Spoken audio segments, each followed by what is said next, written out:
Então, galera, o primeiro exercício da aula passada, ele é um exercício de transformação 1 e o 2 era de isovolumétrica, né, volume constante.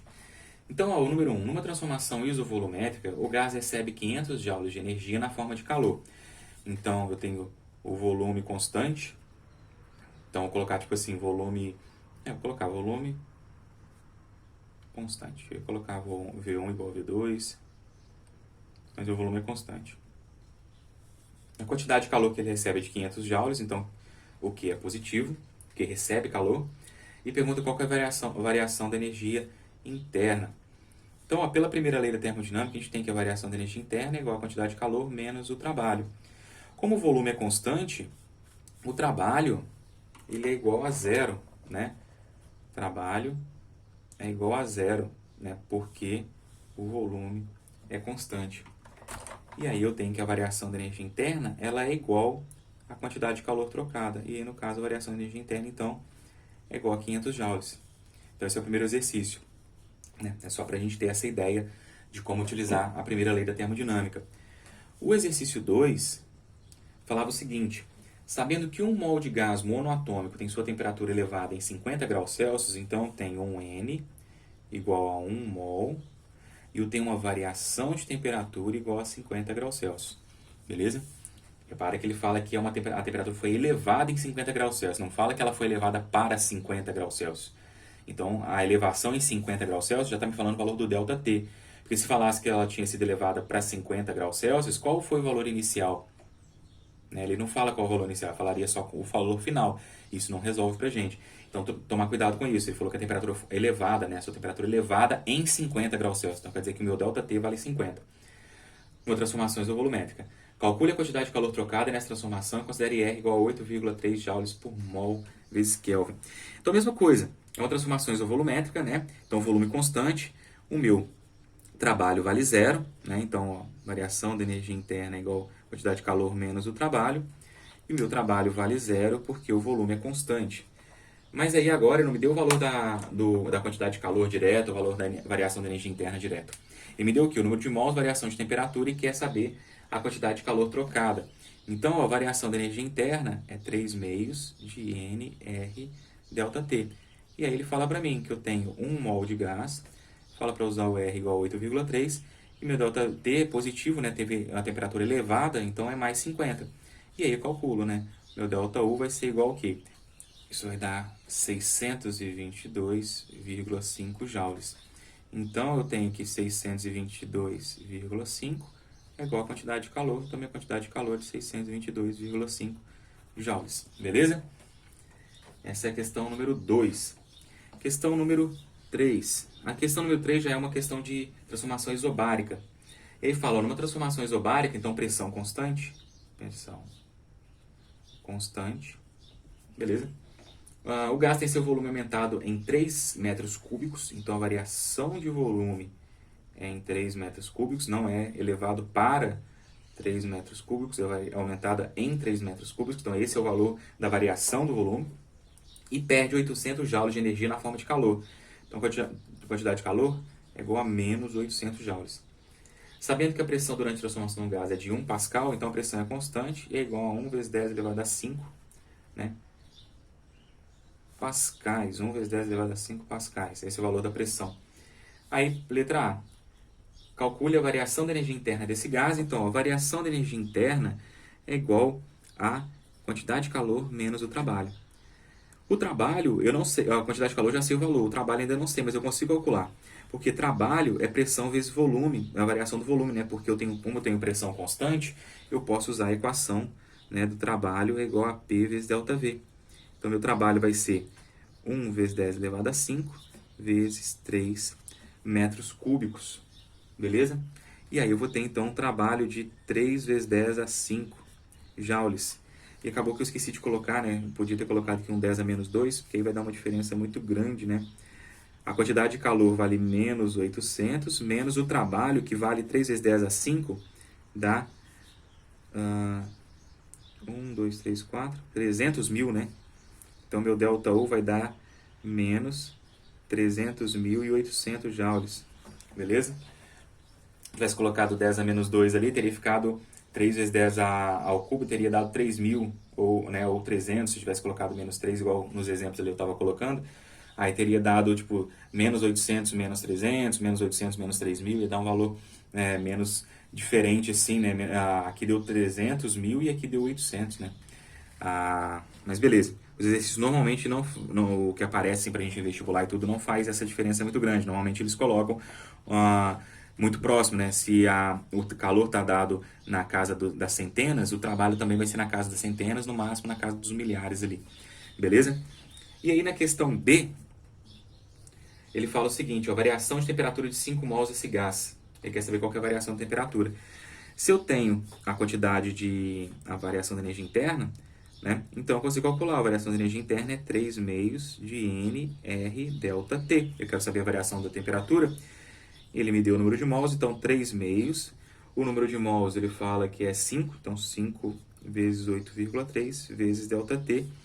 O meu delta U vale menos 300.800.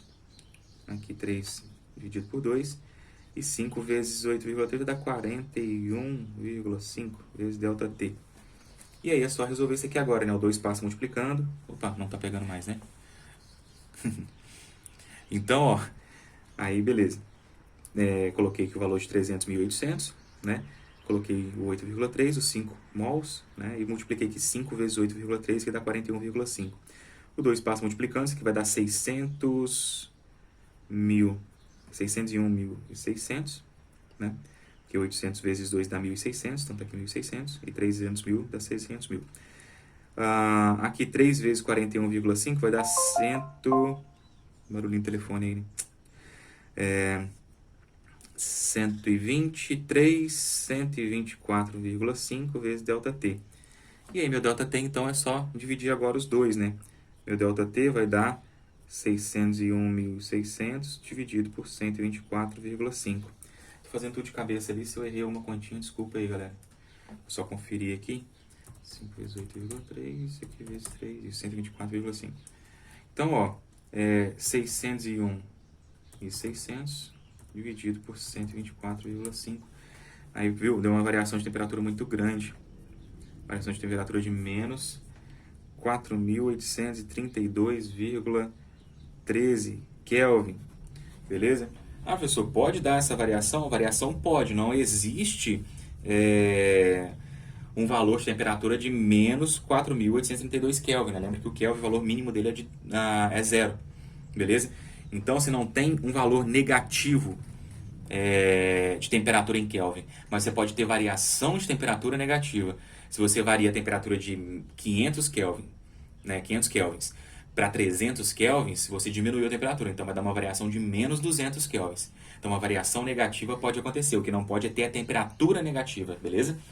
Então, aqui eu tenho uma variação negativa. Então, o cara pode ter saído da temperatura de 4.832,13 kelvins e ter diminuído até o zero absoluto, por exemplo. Na realidade, isso não vai acontecer. Você não consegue chegar no zero absoluto. Mas o exercício, como eu dimensionei mal ali, acabou dando essa variação muito grande de temperatura. Beleza? Mas a gente conseguiu chegar no resultado aqui. E vamos para o exercício 4. Exercício 4 é de transformação isotérmica. Beleza? Então, exercício número 4. O 4 é a isotérmica, de abaixo que tem duas. Então, ó, ao se expandir isotermicamente, então temperatura constante. Determinado gás realiza 1.500 joules de trabalho. Então, o trabalho aqui nesse caso é de 1.500 joules. O gás recebe ou perde calor? Qual foi a quantidade de calor trocada? Então, ó, a temperatura é constante, significa que a variação da energia interna é igual a zero. Beleza? Então, pela primeira lei da termodinâmica, a variação da energia interna é igual a quantidade de calor menos o trabalho. Então, zero é igual a quantidade de calor menos 1.500. Repare que ele fala que o gás realiza, então o trabalho é positivo. O menos ele é na equação, é menos o trabalho, então menos 1.500. Passa para o outro lado, né? O meu Q, então, fica 1.500 joules, trabalho, quantidade de calor positiva. Se a quantidade de calor positiva, o gás recebe calor, beleza? E a quantidade de calor foi trocada de 1.500 joules. Então, 1.500 joules, né?